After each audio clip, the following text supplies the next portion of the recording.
कांचन टेकाड़े, BMS third year की student. सबसे पहले आप सब लोगों को दिवाली की ढेर सारी शुभकामनाएं। हर साल दिवाली आती है, लेकिन इस साल की दिवाली सबसे अलग है, क्योंकि इस साल हमारा देश बहुत बड़ी बीमारी से गुजर रहा है।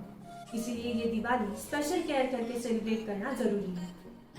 इस दिवाली के त्योहार को हमने जितना उत्साह में सेलिब्रेट करना है, उतना ही सेफ्टी का ध्यान रखना है, क्योंकि जो अदृश्य दुश्मन कोविड वायरस पूरे संसार में फैला हुआ है, उससे हमें बच के रहना है। यहाँ मैं आपको कुछ चीजें बताऊंगी जिसका आपको स्पेशल ध्यान रखना है, जैसे कि सैनिटाइजर। सैनिटाइजर में अल्कोहल होता है जो कि ज्वलनशील होता है, यानी कि इन्फ्लामेबल होता है। तो कोई भी पटाखा फोड़ने से पहले या फिर दिया जलाने से पहले आपके आसपास सैनिटाइजर ना हो, आपके हाथ में सैनिटाइजर ना लगा हुआ हो, इसका आपको ध्यान रखना है। दूसरा पॉइंट ये है कि दिवाली में हम सबसे गले मिलते हैं या फिर हाथ में हाथ मिलाते हैं, उससे कांटेक्ट बढ़ेगा और कोविड वायरस फैलने के चांसेस और बढ़ेंगे। इसीलिए इस साल नमस्ते बोल के सबको विश कीजिए और लोगों के कम से कम कांटेक्ट में आइए।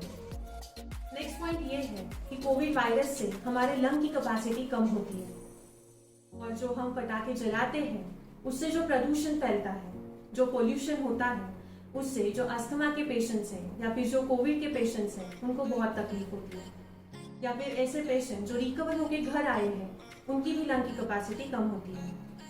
इसीलिए कम से कम पोल्यूशन हो, कम से कम प्रदूषण फैले, इसका हमें स्पेशल ध्यान रखना है। ये सब चीजों का ध्यान रख के ये दिवाली अच्छे से सेलिब्रेट कीजिए। Stay safe, stay healthy. Thank you.